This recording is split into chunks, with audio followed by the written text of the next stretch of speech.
আসসালামু আলাইকুম রহমতুল্লাহি বারাকাতু।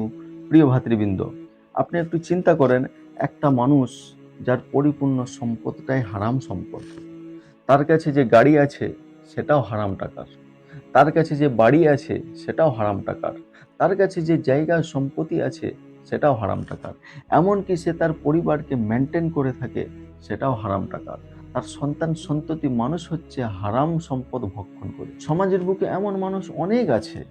উদাহরণস্বরূপ আপনি নিয়ে নেন, একটা মানুষ 60টার প্যাড কাটছে দীর্ঘ 25 থেকে 30 বছর ধরে।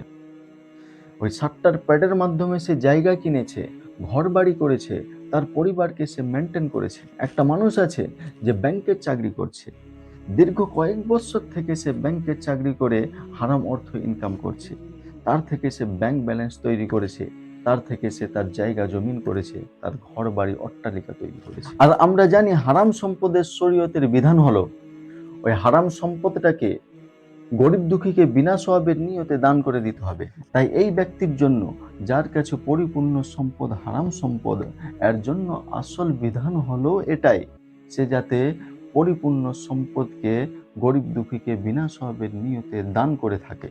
কিন্তু তাকে যদি বলা হয় আপনাকে এখনই আপনার এই হারাম সম্পদ গরিব দুঃখীকে দান করতে হবে, তাহলে সে কিন্তু রোডে এসে যাবে, তার কাছে কোনো কিছুই থাকবে না, তার ঘর বাড়ি জায়গা জমিন ব্যাংক ব্যালেন্স সমস্ত কিছু বিক্রি হয়ে যাবে, আর সে নিজেই একটা দরিদ্রতে পরিণত হয়ে যাবে। আর সে কোনো দিনের জন্য এই হারাম সম্পদকে ত্যাগ করার চেষ্টা করবে না।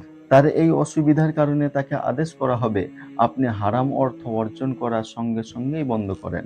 আর তার সাথে সাথে তাকে আদেশ দেওয়া হবে আপনি ওই হারাম অর্থ থেকে একটা বিজনেস শুরু করে নেন, আর আপনি ওই ব্যবসা থেকে বা হালাল রিজিক থেকে আস্তে আস্তে আস্তে আস্তে যত সমস্ত আপনার কাছে হারাম টাকা ছিল, হারাম টাকার পরিমাণ আপনি সদকা করতে থাকেন। যেদিনে আপনার থেকে সমস্ত হারাম অর্থের টাকা সদকা হয়ে যাবে, সেদিনে আপনি পাক পবিত্র হয়ে যাবেন। এখানে আবার কেউ যাতে এটা না চিন্তা করে আমার কাছে টাকা নাই, আমি লোন নিয়ে নেব, তার থেকে একটা ব্যবসা শুরু করে দেব, সেই ব্যবসা থেকে যে হালাল ইনকাম হবে, সেই হালাল ইনকাম থেকে আস্তে আস্তে ওই হারাম লোন আমি শোধ করে দেব, তাতে আমার অর্থও পবিত্র হয়ে যাবে। এটা কোনো মতের জন্য করা যাবে না, কারণ সুদ নেওয়া সেটা তো পরিপূর্ণভাবে একটা হারাম পন্থা। আর আপনি চিন্তা করছেন ওই সুদ নিয়ে আমি হালাল ইনকাম করব, তারপরে আবার সুদটাকে মেটাবো, এটা তো অনেক বড় একটা গুনাহ। আর ওই মানুষটা যার পরিপূর্ণ সম্পদ হারাম, তার অসুবিধার কারণে এইটাকে জায়েজ করা হয়েছে, নচেৎ তার জন্য এটা জায়েজ হওয়ার কথা নয়।